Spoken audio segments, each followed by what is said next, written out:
السلام عليكم ورحمة الله وبركاته. وعليكم السلام ورحمة الله. بسم الله الرحمن الرحيم. الحمد لله رب العالمين وبه نستعين. والصلاة والسلام على أشرف الأنبياء والمرسلين وعلى آله وصحبه أجمعين. سبحانك لا علم لنا إلا ما علمتنا إنك أنت العليم الحكيم ولا حول ولا قوة إلا بالله العلي العظيم. اللهم لا سهل إلا ما جعلته سهلا وأنت تجعل الحزن إذا شئت سهلا.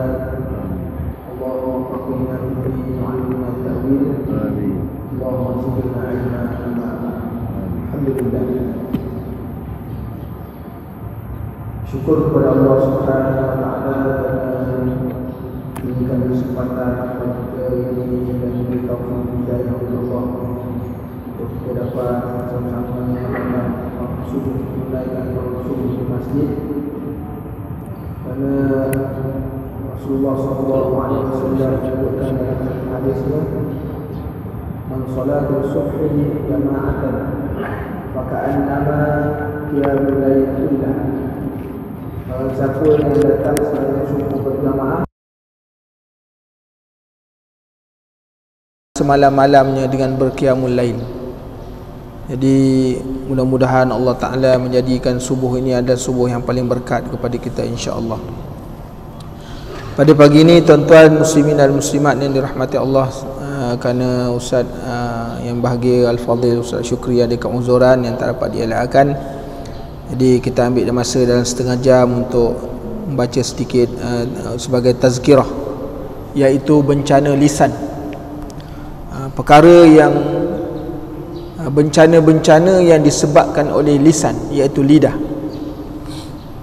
Para ulama telah menyusun dan meletakkan dalam satu kitab bahawa ada terdapat 60 bahaya daripada lisan, daripada lidah. Bahaya daripada lidah ni ada 60 perkara. Jadi kita tidaklah membicarakan 60 ni. Pagi ni cuma nak membicarakan satu daripadanya, ialah bencana lidah yang pertama, iaitu mengucap kata-kata kufur.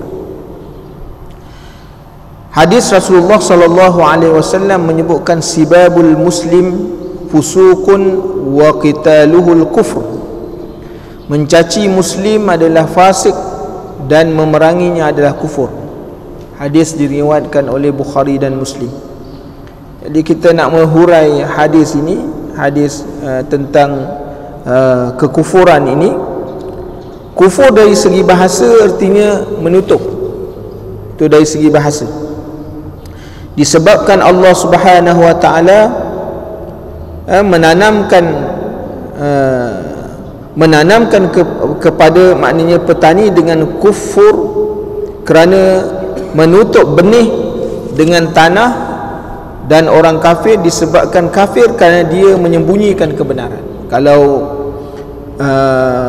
kufur ini maksudnya ialah kalau seorang petani dia menanam sesuatu benih lalu ditutupkan, ditutup dengan tanah benih itu bagi istilah orang yang menanam. Tapi maknanya kafir pula, kalau kita kata kafir, ialah yang menyembunyikan kebenaran. Dia nampak benar, sebab mereka ini hidup pada zaman Rasulullah sallallahu alaihi wasallam, melihat akan kebenaran Rasulullah sallallahu alaihi wasallam dengan mukjizat yang nyata, iaitu Quran, dan melihat dengan mukjizat-mukjizat yang lain, seperti mana dibelahnya bulan. Itu adalah mukjizat-mukjizat yang mereka nampak dengan mata mereka sendiri, tetapi ditutupkan, menyembunyikan kebenaran. Mereka mengatakan ini sihir dan sebagainya. Jadi tuan-tuan muslimin dan muslimat yang dirahmati Allah, ini yang dikatakan maknanya kufur dari segi bahasa. Adapun maknanya kufur dari segi istilah, ia terbahagi kepada dua, iaitu kufur asghar dan satu lagi ialah kufur akbar. Ada kufur yang kecil, ada kufur yang besar. Adapun maksud maknanya kufur yang kecil ini ialah kufur yang tidak membuat pelakunya terkeluar daripada Islam. Sebagai contoh, iaitu mereka ni tidak menghalalkan sesuatu yang mereka tahu bahawa zina itu haram, tapi mereka tidak maknanya menghalalkan apa yang Allah Ta'ala kata haram. Minum arak, orang buat maksiat nyata pada syarak, dia jadi kufur, kan? Maknanya kufur asghar. Kalau dia mengatakan bahawa ketika mana Allah kata zina itu haram, dia kata halal, maka itu jadi kufur.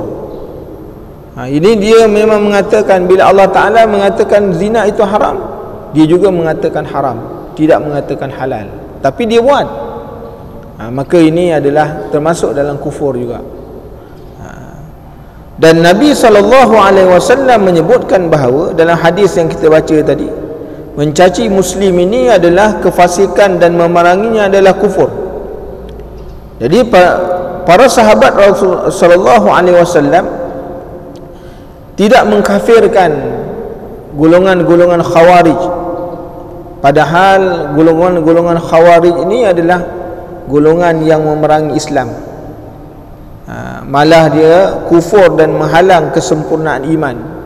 Ini terjadi selepas daripada Rasulullah sallallahu alaihi wasallam. Golongan-golongan khawarij ni ialah orang yang berpisah daripada yang tidak membai'ah maknanya sahabat, sehingga mereka ni memisahkan diri dan mereka berlawan di antara Islam dengan Islam. Ini yang berlaku pada waktu itu. Jadi Ibn Qayyim menyebutkan dalam kitab dia bahawa kufur ini terbahagi kepada dua.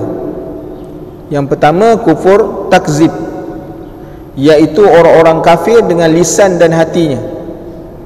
Orang yang kufur dengan lisan dan hatinya, yakni meyakini bahawa Rasul adalah pendusta.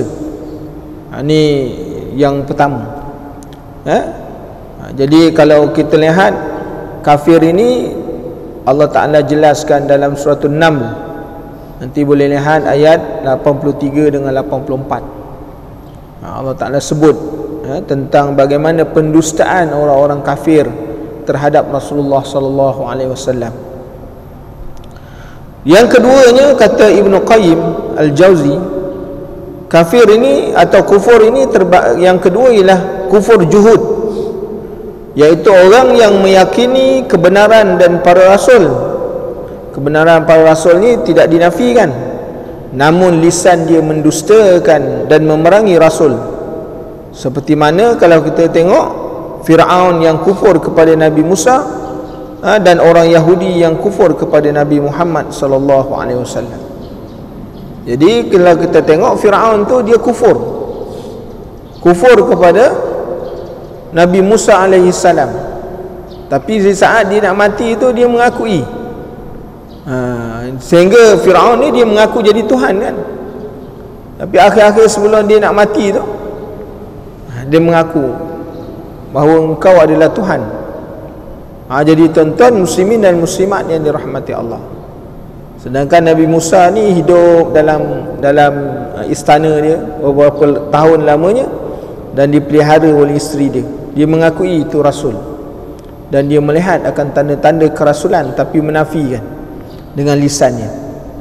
Begitu juga kalau kita melihat orang-orang Yahudi, kan? Orang-orang Yahudi ni mengakui, sebab Rasulullah, nama Nabi sallallahu alaihi wasallam disebut di dalam kitab Taurat dan Injil. Jadi mereka menafikan. Ini yang dikatakan kufur juhud. Maka juhud mutlak ini mengingkari apa-apa yang diturunkan oleh Allah Subhanahu wa taala secara umumnya. Dan yang keduanya, juhud muqayyad adalah mengingkari salah satu daripada kewajipan Islam, seperti mengingkari keharaman sesuatu hukum, mengingkari salah satu sifat Allah Subhanahu wa taala, ataupun mengingkari perkhabaran-perkhabarannya. Jadi ini yang kita lihatlah. Dan ketiganya ialah kufur kerana sombong.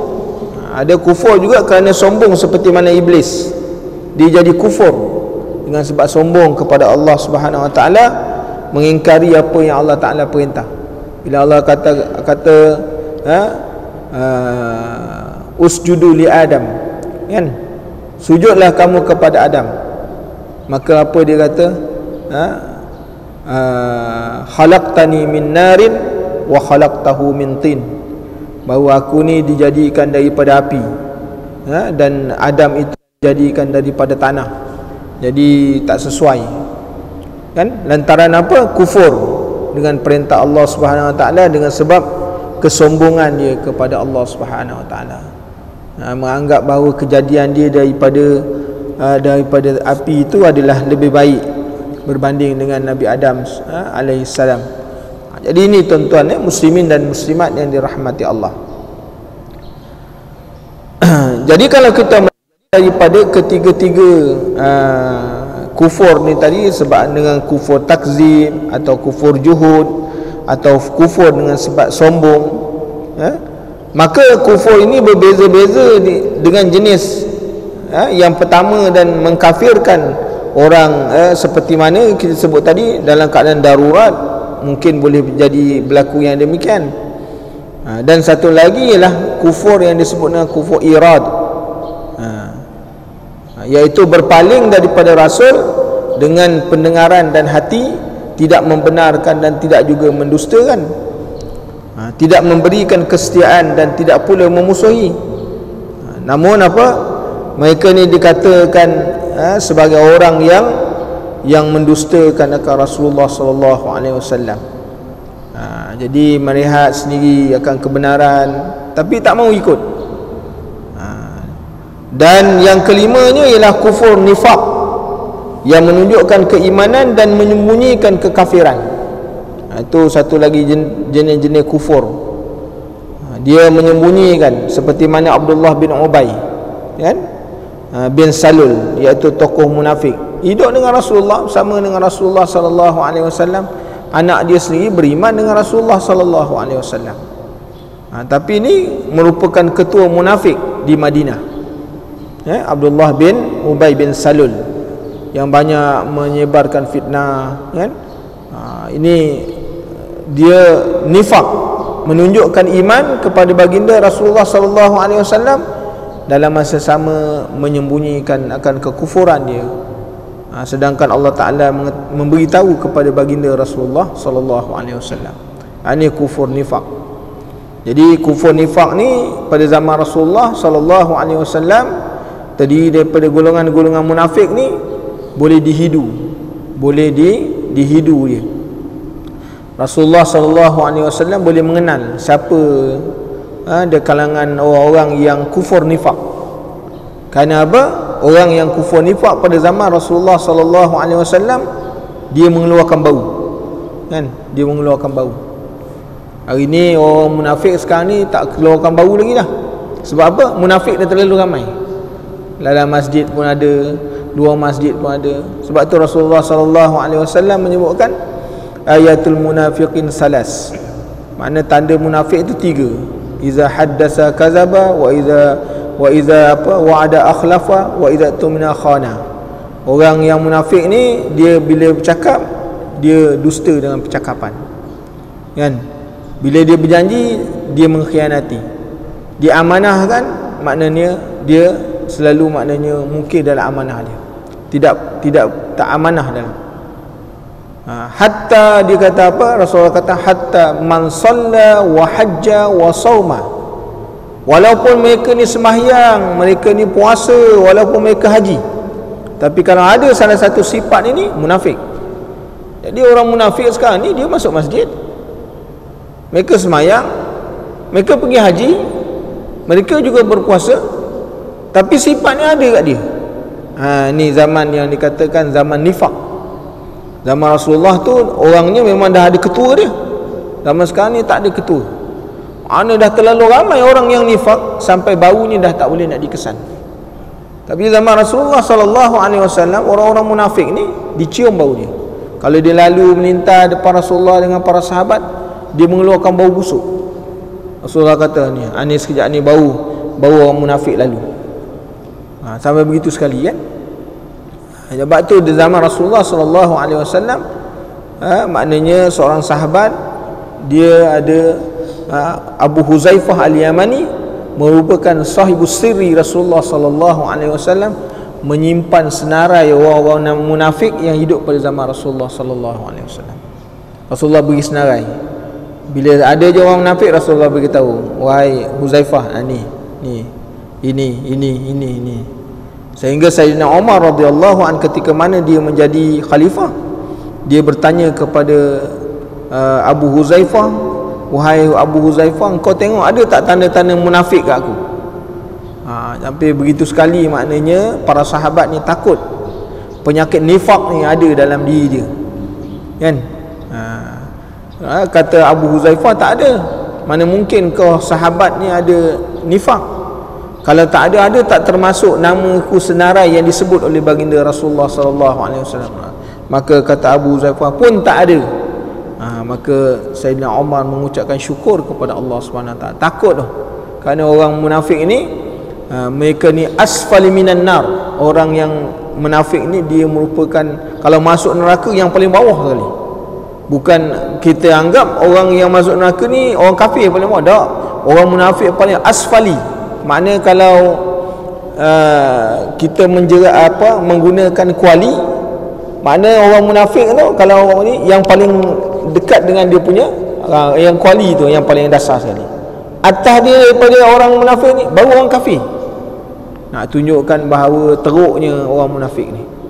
Jadi tuan-tuan muslimin dan muslimat yang dirahmati Allah, yang keenamnya ada juga kufur yang dinamakan kufur syak, iaitu kufur yang ragu tentang kebenaran Islam dan tidak memastikannya. Ini juga termasuk dalam jenis-jenis kufur, kan? Orang yang ragu, dia melihat tanda-tanda kebesaran, tanda-tanda keagungan, mendengar, melihat, tapi mereka ni jadi kufur dengan Allah, kufur dengan Rasul. Ini enam perkara ataupun 6 jenis kufur yang disebutkan oleh Ibnu Qayyim Al-Jauzi di dalam kitab dia. Maka disebutkan sebab-sebab terjadinya kufur ini, seperti mana yang disebutkan oleh Al-Maqdisi Al-Hambali, bahawa dia kata apa, kufur ini terjadi dengan sebab perkataan. Itu di antara perkara yang pertama, sebab terjadinya kufur, iaitu dengan kufur dengan terjadi dengan perkataan, kan? Dengan perkataan pun boleh jadi kufur. Orang menyebut sesuatu, mungkin dia boleh maknanya menyebabkan batalnya iman, iman seseorang. Contohnya kalau dia mengatakan hari ini kita berkuasa, kita boleh buat apa yang kita kita mampu, kita boleh buat. Tak ada siapa yang boleh menjatuhkan kita. Itu kalam-kalam yang boleh menyebabkan jadi kufur dengan Allah, secara tidak disedari, kan? Kita boleh maknanya menjatuh, boleh memusnahkan dia, boleh beri dia segala-galanya. Dia dah jadi macam Tuhan pula, kan? Kan dia lupa yang memberi senang, yang memberi susah ni lah Allah Subhanahu Wa Taala. Engkau kalau maknanya engkau hidup ni sebab semuanya kerana aku, dia tu boleh jadi kufur dengan perkataan. Jadi kalau kau tak nak sokong aku, kau jangan lupa dulu aku yang bagi kau, kan? Aku boleh maknanya bagi kau susah, bagi ni. Sebab itulah perkataan Firaun. Firaun ni dia kata apa? Ketika mana dia nak, yang sebab dia mengaku jadi Tuhan, aku boleh memati dan menghidupkan. Kalau aku nak mati kan aku bunuh, kalau nak hidupkan aku biarkan. Itu cara dia memati dan menghidupkan. Jadi ini satu kufur, satu bentuk maknanya kufur. Yang keduanya kufur dengan perbuatan. Satu lagi kufur dengan perbuatan ni ialah orang yang nampak dari sudut zahirnya itu sujud kepada berhala dan apa-apa maknanya perbuatan yang dilakukan yang menyalahi, menyalahi dari sudut pandangan agama, kan? Mereka menyembah sesuatu, mengambil tuhan-tuhan yang lain untuk disembah, untuk dijadikan sebagai mana ilah, mana Tuhan dalam hidup dia. Maka ini termasuk dalam kufur. Kufur maknanya perbuatan. Dan yang ketiganya, kufur terjadi juga dengan keyakinan seperti mana meyakini adanya sekutu bagi Allah Subhanahu wa taala. Menjadikan maknanya sekutu. Kalau meyakini ada yang berkuasa setanding dengan Allah Subhanahu wa taala, yang boleh memberi mudarat, yang boleh memberi bencana. Kalau menjadikan yang demikian, kerana itu termasuk dalam kufur dari sudut keyakinan, pun jadi juga maknanya sebab terjadinya kufur kepada Allah Subhanahu wa taala.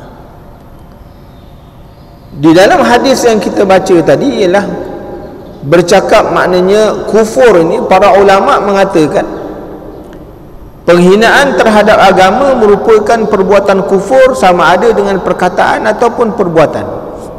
Dia bila kita berucap ataupun bercakap, boleh maknanya perkataan ini adalah salah satu daripada sumber ataupun masadir yang boleh membawa kepada pembatalan Islam. Kalau sekiranya ia mengatakan sesuatu yang tidak layak bagi Allah Subhanahu wa taala. Contohnya, kalau dia mengatakan bahawa Allah taala itu turun, kan? Turun ke langit, turun daripada langit. Seperti mana hadis Rasulullah sallallahu alaihi wasallam menyebutkan bahawa Allah taala itu turun pada 1/3 malam. Kalau dia maknanya mengisbatkan turun itu ialah seperti mana turunnya makhluk. Dia sebab apa? Turun naik ni sifat yang baharu, kan? Dia menunjukkan alamat kepada yang baharu. Sebab apa? Alamat baharu dia berubah-ubah daripada atas ke bawah, daripada bawah ke atas. Itu maknanya menunjukkan alamat yang baharu, kerana dia berubah-ubah. Jadi kalau sekiranya dia mengatakan bahawa Allah Ta'ala itu turun naik seperti mana turunnya makhluk, turunnya yang baharu, maka jadi kufur. Sedangkan Allah Ta'ala turun itu ialah turun yang selayak bagi Allah Ta'ala, bukan seperti mana yang dikatakan arad atau jisim atau jirim. Itu termasuk maknanya kufur dengan perbuatan. Ataupun dia kata Allah Ta'ala itu bersemayam di arash, maknanya duduk, maknanya duduk atau bersemayam. Maknanya bila kata duduk ni, dia memerlu ruang, memerlu tempat. Jadi kalau sekiranya dia mengiktikadkan Allah Ta'ala itu duduk di arash, maka dia telah mengatakan bahawa Allah itu bertempat. Kerana yang mengambil ruang, yang mengambil tempat ni ialah sesuatu yang baru, yang sifatnya berubah-ubah. Maka kalau mengiktikadkan yang demikian, maka dengan perkataan batal iman. Jadi tuan-tuan muslimin dan muslimat yang dirahmati Allah, itu kita kena jaga-jaga, kan? Ibnu Umar melaporkan bahawa ada satu kisah dalam peperangan Tabuk, seorang berkata, kita tidak melihat qari itu, iaitu Nabi dan para sahabat baginda, kecuali yang paling banyak makannya, seringkali berdusta pula, serta paling penakut ketika mana berperang. Ni ada orang bercakap lah, ada orang pada zaman Ibnu Umar dalam peperangan Tabuk, ada orang mendakwa bahawa Rasulullah dengan para sahabat ni ialah iaitu Nabi SAW dan para sahabat baginda ni adalah dia bukanlah qari, makna orang yang pandai membaca, kecuali apa? Dia ni jenis orang yang banyak makan dan sering memaknanya melakukan dusta. Ini termasuk kalau dakwaan yang begitu, percakapan yang begitu meletakkan kepada Rasulullah dan para sahabat, boleh jadi kufur. Sedangkan para nabi ni sallallahu alaihi wasallam dalam sejarah hidup dia atau sirah nabawiyah, kita pernah tengok Rasulullah pernah dia punya dapurnya tak berasap sampai 2 bulan kan. Rasulullah sallallahu alaihi wasallam, kalaulah mereka mendakwa Rasulullah ni jenis yang kuat makan, Rasulullah dalam sirah menyebutkan Rasulullah dalam peperangan Khandaq, iaitu ketika mana menggali parit, Rasulullah mengikat ketulan-ketulan batu dekat perut dia. Kerana apa? Pada waktu tu lapar yang bersangatan. Begitu juga dalam peristiwa, maknanya penahanan makanan masuk di dalam kota Mekah, Rasulullah mengikat batu-batu di perut dia. Kerana apa? Lapar yang bersangatan. Kalau orang mengatakan Rasulullah kuat makan, jadi bagaimana mungkin yang demikian? Jadi maknanya Rasulullah ni orangnya makannya sedikit kan.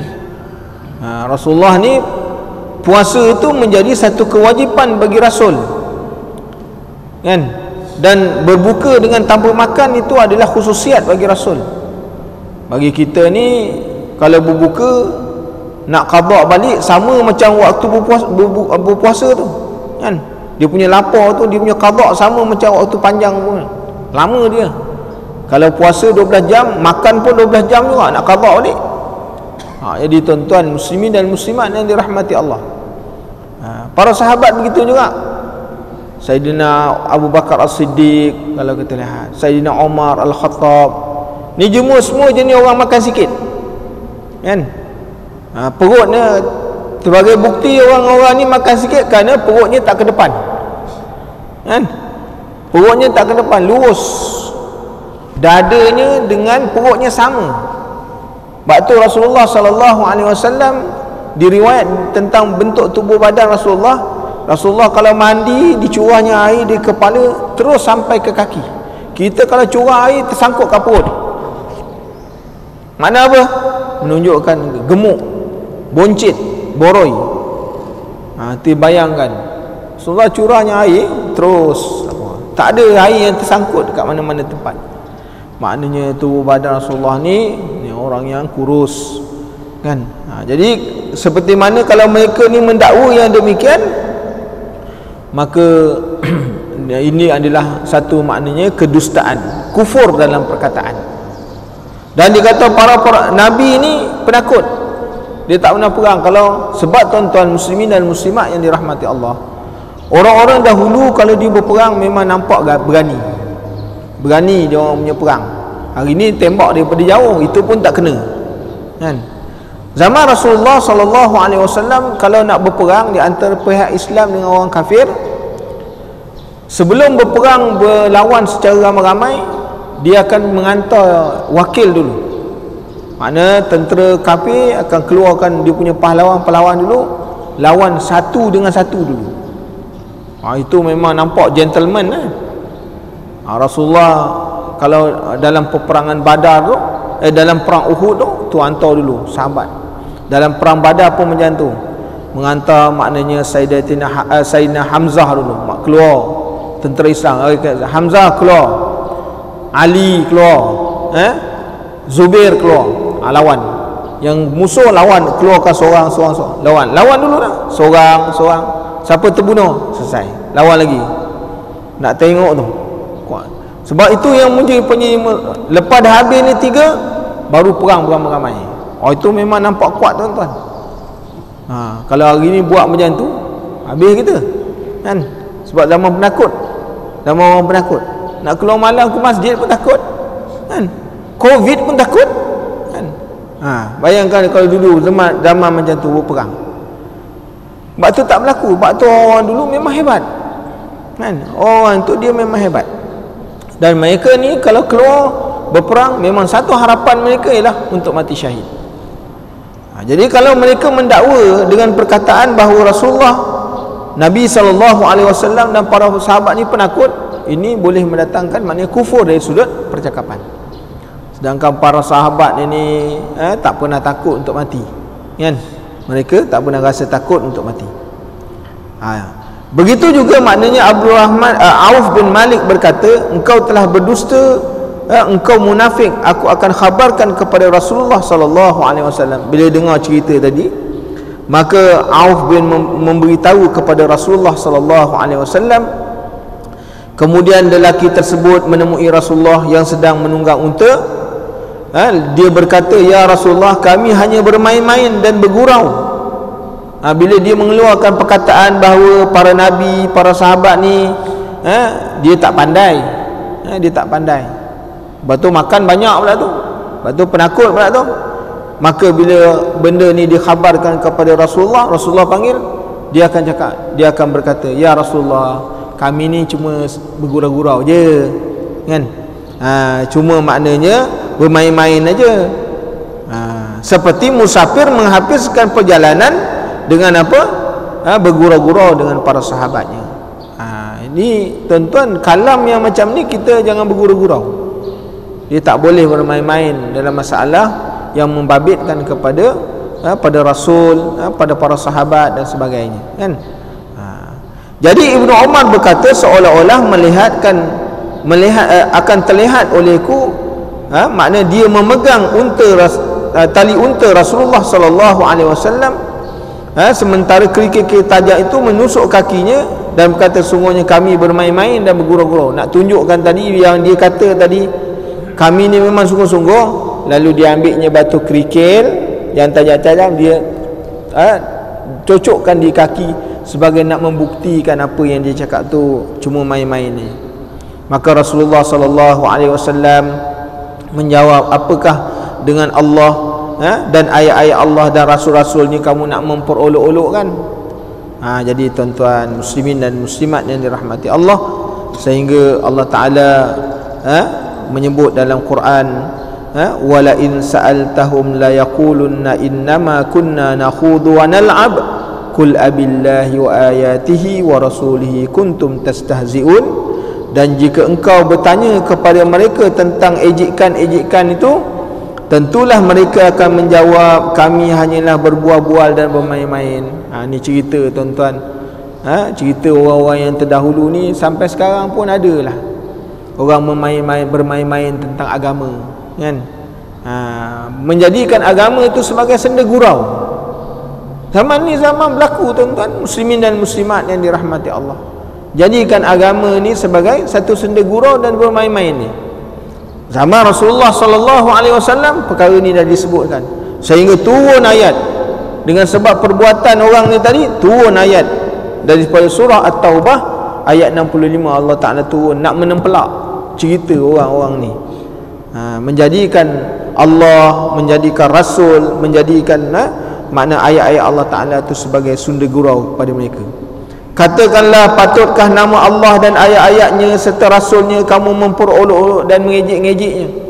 Ini disebutkan begitu tak? Supaya kita ni mengambil iktibar tuan-tuan, ayat-ayat Al-Quran, para Nabi ni. Sehingga hari ni kita tengok orang melukis gambar Rasulullah tu dalam bentuk maknanya kartun. Dengan tujuan apa? Nak menghina dan mempersendakan, menjadikan Nabi itu sebagai satu gurauan pada dia. Jadi tuan-tuan muslimin dan muslimat yang dirahmati Allah, perkara ni berlaku. Zaman ni orang buat dalam bentuk makna lukisan, tapi zaman dahulu, zaman Rasulullah, mereka buat dalam bentuk percakapan, menjadikan Rasulullah ni sebagai senda gurau, jadi dalam bentuk percakapan. Itu berbezanya. Cuma maknanya caranya sama, makna matlamatnya sama, caranya berbeza, kan? Zaman Rasulullah dengan perkataan, zaman sekarang dengan lukisan, tak ada suara, tapi matlamatnya semua nak mempersendakan Allah, mempersendakan Rasul dan mempersendakan ayat-ayat Allah Ta'ala. Ini termasuk mana yang kata tadi tu. Bukan hanya orang yang bercakap yang dikenakan hukuman, termasuk maknanya orang yang mengikut senda gurau tu. Allah Ta'ala menyebut dalam Al-Quran, la ta'taziru qad kafartum ba'da imanikum in na'fu an ta'ifatin minkum nu'azzib ta'ifatan bi'annahum kanu mujrimin. Janganlah kamu berdalih dengan alasan-alasan yang dusta. Bila dipanggil, betul kamu cakapnya? Tak, kami bergurau-gurau je kan. Ni cerita dia kan. Sedangkan perkataan tu dia cakap, betul cakap ni? Tak, memang kami cakap, tapi saja-saja aja. Nak bergurau-gurau, nak mengambilkan masa dalam perjalanan, boring. Kami pun bercakap lah benda-benda yang macam ni. Jadi itu tak boleh tanpa alasan-alasan yang dusta. Kerana sesungguhnya kamu telah berkufur sesudah kamu melahirkan iman. Asalnya kamu beriman, tapi dengan sebab perkataan yang kamu lontarkan tadi boleh menyebabkan kamu kufur kepada Allah. Ini Allah Ta'ala sebut, jika kami memaafkan sepuak daripada kamu kerana mereka bertaubat, maka kami akan menyeksa sepuak yang lain kerana mereka itulah adalah orang-orang yang bersalah. Jadi tuan-tuan, Allah Ta'ala berhak, maknanya nak mengazab. Allah juga berhak untuk maknanya menerima taubat di kalangan manusia.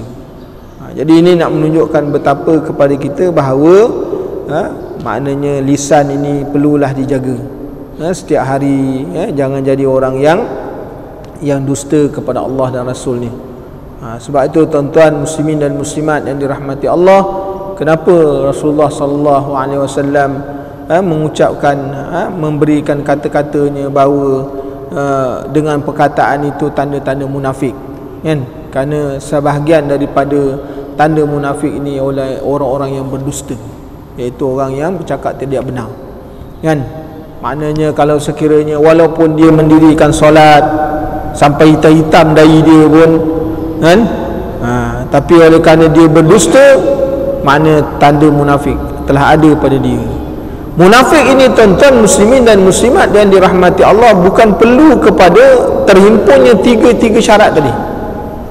Ada salah satu daripada satu syarat yang disebut oleh baginda Rasulullah sallallahu alaihi wasallam, itu dah menjadikan dia orang munafik dah.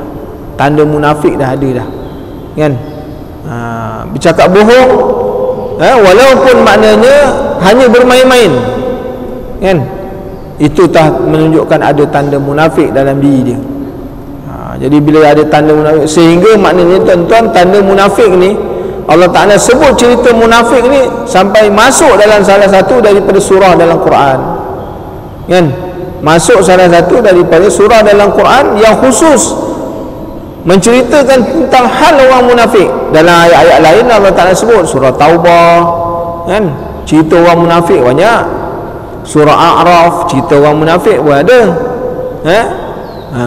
Dalam surah An-Nisa cerita orang munafik pun ada. Tapi ada satu surah yang khusus nak menunjukkan betapa teruknya, betapa hinanya maknanya sifat ini dan orang ini di sisi Allah Subhanahu Wa Taala, sehingga Allah Taala sebut suratul munafiqun kan. Ada satu surah namanya suratul munafiqun, nak cerita tentang keburukan, kejahatan orang munafik ini. Kenapa? Kerana mereka selalu berdusta dengan perkataan.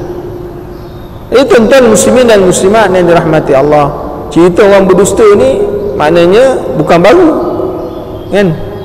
Cerita orang yang suka berdusta ni zaman Rasulullah, sehingga Allah Ta'ala merakamkan cerita orang yang suka berdusta ni, berdusta dengan Rasul. Pada waktu tu Rasul masih ada, mereka berdusta dengan Rasul. Jadi dengan sebab itu, orang yang suka maknanya berdusta, maka diberikan satu gelaran kepada mereka dengan sebab penyakit yang ada itu nifaq, maka jadilah dia munafik kan. Sifatnya apa? Nifaq. Kerana ada, dia suka menutup benda-benda benar betul yang baik ditutup, maka Allah Ta'ala memberikan gelaran kepada orang yang menutup kebaikan ni dengan munafik. Jadi tuan-tuan, jangan sampai kita memakai perkataan yang demikian, kerana Allah Ta'ala telah menyebut di dalam Al-Quran. Sebab tu tuan-tuan, salah satu maknanya sifat munafik ni, dia macam orang Yahudi. Orang-orang Yahudi. Seorang sahabat Rasulullah sallallahu alaihi wasallam namanya ialah Abdullah bin Salam. Abdullah bin Salam ni merupakan orang Yahudi yang masuk Islam, kan? Yang masuk Islam. Jadi tuan-tuan muslimin dan muslimat yang dirahmati Allah, Rasul Abdullah bin Salam dia kata, ya Rasulullah, engkau nak tengok macam mana sifat orang Yahudi, dia punya nifaq dia punya perkataan dia. Ketika mana Rasulullah ni sampai ke Madinah, Abdullah bin Salam ni ada di Madinah, dia masuk Islam di Madinah. Dia merupakan seorang ahli kitab yang mengetahui kitab-kitab Samawiyat yang terdahulu. Dan Abdullah bin Salam adalah orang yang pertama meriwayatkan hadis tentang salam, kan? Hadis tentang salam tu diriwayatkan oleh Abdullah bin Salam, sesuai dengan nama dia lah. Jadi dialah yang meriwayatkan hadis tu yang pertama. Jadi dia bertemu dengan Rasulullah sallallahu alaihi wasallam, ya Rasulullah, kau nak tengok macam mana orang-orang Yahudi ni punya sifat. Jadi ketika mana biar aku pergi berjumpa dengan orang Yahudi, engkau duduk berselindung di belakang tempat, di belakang pintu. Jadi orang Abdullah bin Salam ni keluar. Orang Yahudi pun berkata, entah memang orang yang baik, kan? Orang yang jujur, kan? Memang kami menghormati tuan sebagai ketua. Maka Abdullah bin Salam kata, ya Rasulullah, kau dengar apa yang dia cakap? Rasulullah kata, ya Rasulullah, engkau keluar pula, duduk sebelah aku. Dan tu pula, engkau memang celaka betul, gini kan? Engkau ni memang munafik betul. Dia pula kata Abdullah bin Salam munafik, kan? Jadi nak tunjuk, kata, ya Rasulullah, inilah sifat orang Yahudi. Maka orang yang ada sifat nifaq ini, orang yang munafik ni, dia punya sifat dia. Kalau dia nampak kebaikan, dia akan bercerita. Tapi bila benda tu buruk, yang tak sesuai dengan dia akan cakap pada waktu itu juga. Dia akan mencerca, menempelak pada waktu itu juga. Jadi maknanya orang munafik ni, ini dia punya perangai dia. Tuan-tuan, bila nampak kebaikan, dia akan mengatakan begitu. Tapi bila sesuatu tu yang merugikan dia akan berkata lain pula. Jadi dengan sebab itu, tuan-tuan muslimin dan muslimat yang dirahmati Allah, ambil peringatan. Nanti balik kita tengok dalam surah Taubah, dalam peperangan cerita orang munafik ni ramai cerita banyak, kan? Jadi ada di kalangan mereka ni yang Allah Ta'ala hukum, kan? Cerita-cerita orang munafik ni, kalau tuan-tuan nak tengok surah Taubah lah. Sebab dalam surah Taubah ni dia ada sangkutan dengan surah Al-Anfal, kerana dua surah ni dia ada bersabitan dengan cerita peperangan. Dan di situ tu, bila nak suruh keluar perang, pada waktu itulah akan terzahir mana benar-benar orang beriman, mana orang yang tak beriman, kan? Sebab nak pergi perang ni terpaksa meninggalkan harta, meninggalkan keluarga, kan? Mereka akan berkata, kan? Mereka bila disuruh pergi keluar perang, kami ada keuzuran. Jadi bila tentera Islam ni pergi berperang, menang, kamu menang tu kami yang beri nasihat, suruh keluar perang. Tapi bila tentera Islam kalah, kami dah cakap dah, jangan pergi juga. Ni cerita orang munafik. Tuan-tuan balik baca surah Taubah. Surah Taubah ni menceritakan banyak, makna part dia dalam surah Taubah ni cerita tentang ahwal orang munafik. Dan satu surah yang lain, tuan-tuan tengok, surah munafik, surah Munafikun ni juzuk yang ke-28, menceritakan khusus tentang cerita orang munafik yang suka bawa cerita, kan?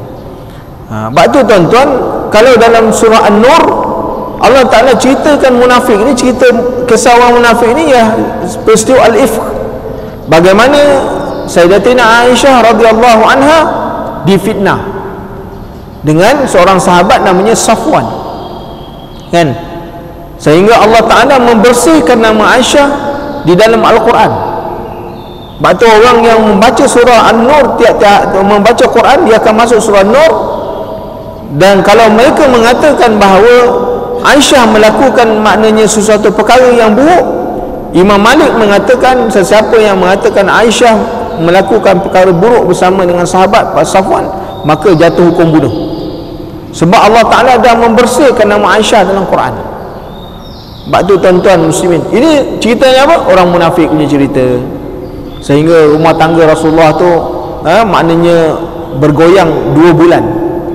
Makna Rasulullah tak menegur Aisyah tu selama 2 bulan dengan sebab peristiwa tu.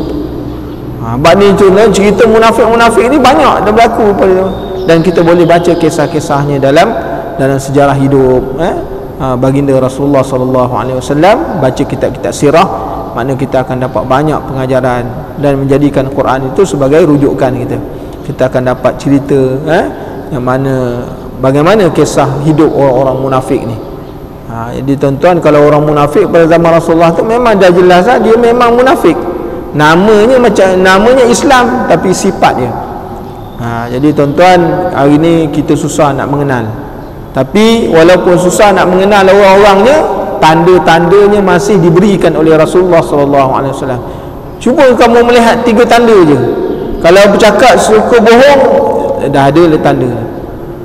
Sebab tu tuan-tuan, jangan berjanji kalau tak mampu nak buat, kan? Jangan berjanji. Kalau rasa nak bagi. Hari ni banyak orang suka berjanji. Dah naik papan, turun balik, dah rebah, naikkan balik, dah rebah, naik balik, tuan-tuan. Tak buat juga. Itu tanda dia tu, kan? Bukan kita nak agak dia, tapi itulah tandanya, kan? Dah berapa kali pacak, kan? Rebah balik, naik balik. Ni kita akan laksana, rebah lagi, naik balik. Ni kita akan lagi dapat dah 10 juta, rebah balik, naik lagi. Akhirnya rebah naik, orang pun jalan tapi tak laksana. Ni bahaya. Mudah-mudahan sedikit manfaat pada kita. Aku qauli hadza wa astaghfirullahal azim. Assalamualaikum warahmatullahi wabarakatuh. Bismillahirrahmanirrahim. Alhamdulillahirabbil alamin. Wassalatu wassalamu ala rasulil amin wa ala alihi wa sahbihi ajma'in. Allahumma ja'alil qur'ana rabi'a qulubina wa nura sudurina wa jalaa ahzanina wa zahaba humumina ya arhamar rahimin. Allahumma arzuqna khairas sabah wa khairal masa wa khairal qada wa khairal qadar wa na'udzu bika min syarris sabah wa syarril masa wa syarril qada wa syarril qadar. Allahumma ja'al awwala yawmina hadha salaha wa awsatahu najaha wa akhirahu falaha ya arhamar rahimin. Wa sallallahu ala sayyidina Muhammad wa ala alihi wa sahbihi wasallam. Walhamdulillahi rabbil alamin. Barakallahu fiikum. Assalamualaikum warahmatullahi wabarakatuh.